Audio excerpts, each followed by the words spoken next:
I was going to share my top 10 fantasy novels with you, but realised that if I did so, it would be extremely misleading.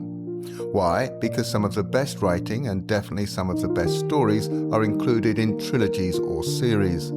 There's always been a trend to write a series of books set in the same universe created by an author.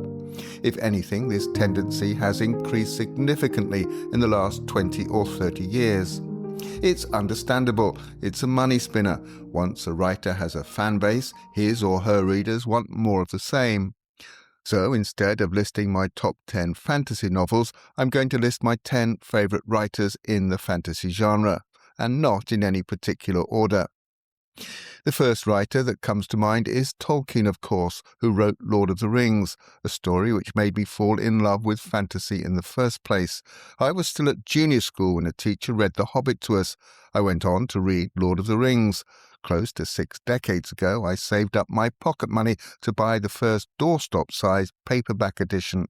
Roger Zelazny is in my list for stories such as This Immortal, Jack of Shadows, Lord of Light, Home is the Hangman, and of course the first 5 Amber books, a writer who could build a world in a sentence and managed to mix fantasy and science fiction better than any writer, past or present.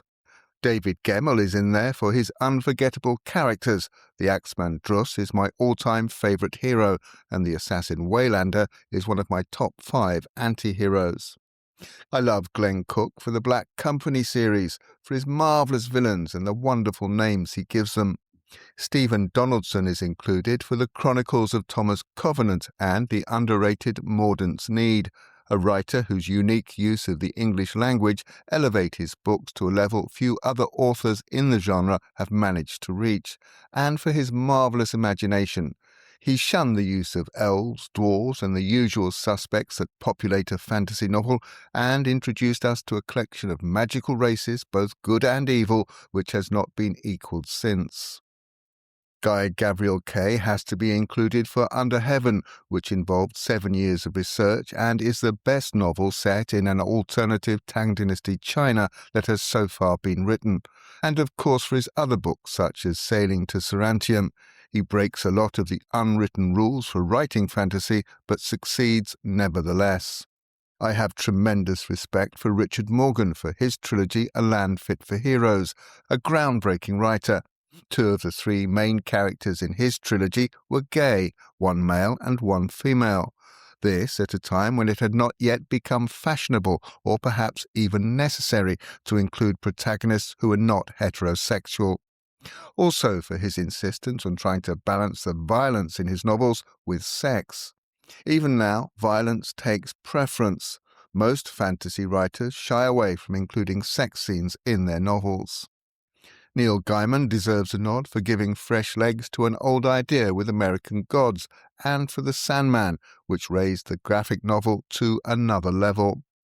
Patrick Rothfuss is in my list for The Name of the Wind and A Wise Man's Fear, and in the hope that he will complete the Kingkiller Chronicles. And, lastly, Mary Stewart for her Arthurian saga as told through the eyes of the wizard Merlin, for her elegant use of prose, her carefully crafted stories, and her uncanny ability to draw readers in, to lose themselves in her world and forget their troubles for a while. Now, what might I have missed? Let me know what you think in the comments below. Do you agree? Don't forget these are my favourite authors. Our tastes might be different.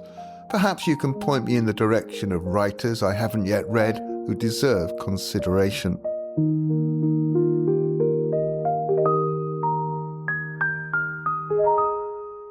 Well, that's all for this episode. If you like these podcasts and find them useful, please follow or subscribe and share them with your friends.